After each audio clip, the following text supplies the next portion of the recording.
et bienvenue dans la minute de vérité de Passage du désir. Aujourd'hui, on va parler des boules de geisha. Alors, les boules de geisha, c'est à la base un outil qui permet de tonifier et muscler son périnée. Et muscler le périnée, ça permet en fait de booster son capital plaisir.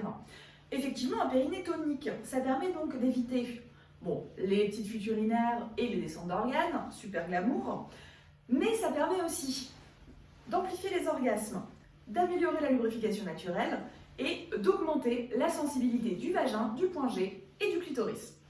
Bon, c'est bien beau tout ça, mais la vraie question c'est comment est-ce qu'on choisit ces boules de geisha. Si vous avez juste envie de tester, d'utiliser ça un petit peu comme un sextoy, par exemple de l'insérer pendant des jeux avec votre partenaire, à ce moment-là, il vous suffit de partir sur des boules de geisha toutes simples où vous avez deux boules, une petite bille à l'intérieur, ça suffira amplement. Par contre, si vous voulez vraiment muscler votre périnée, à ce moment-là, il va falloir des choses un petit peu plus complètes. Alors les boules de geisha, comment ça marche? On insère la boule de geisha à l'intérieur du vagin. Le poids, forcément, va tirer vers le bas et donc engendrer une contraction du périnée pour bien la maintenir à l'intérieur. Plus c'est lourd, plus c'est compliqué à retenir. Plus c'est léger, plus c'est facile pour commencer. Donc en fonction de l'état de votre périnée, on va privilégier des boules plus ou moins lourdes. Ce que je vous conseille également, c'est d'utiliser des boules de geisha dans lesquelles vous allez avoir une petite bille mobile. Cette petite bille, elle va venir à chacun de vos mouvements tapoter les parois du vagin, ce qui engendre des contractions spontanées du périnée.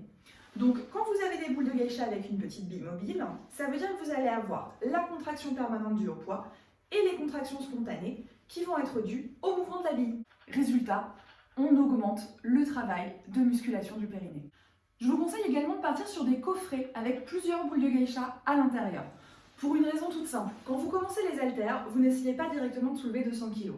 Votre périnée, c'est pareil, on y va progressivement. Donc on commence avec des boules de geisha qui sont légères et on va progressivement vers des boules de geisha de plus en plus lourdes. Privilégiez également des coffrets où vous avez des boules avec des formes différentes. Tout simplement parce que le périnée s'étend de l'entrée vaginale presque jusqu'au col de l'utérus. Quand vous avez des boules de geisha plus ou moins longues, en fait vous allez stimuler des zones différentes, donc à la fois le périnée superficiel et le périnée profond, ce qui permet un travail de musculation beaucoup plus complet. Il existe également des boules de geisha vibrantes. Certaines vont avoir des poids. On va donc pouvoir avoir cet effet de progression. La vibration, soyons honnêtes, elle est surtout intéressante pour allier l'utile à l'agréable. En conclusion, si vous voulez des boules de geisha pour tester, pour jouer un petit peu, pour les utiliser comme un sextoy, partez sur des boules de geisha toutes simples, en silicone, ça suffira amplement, c'est pas la peine de dépenser des milliers et des cents.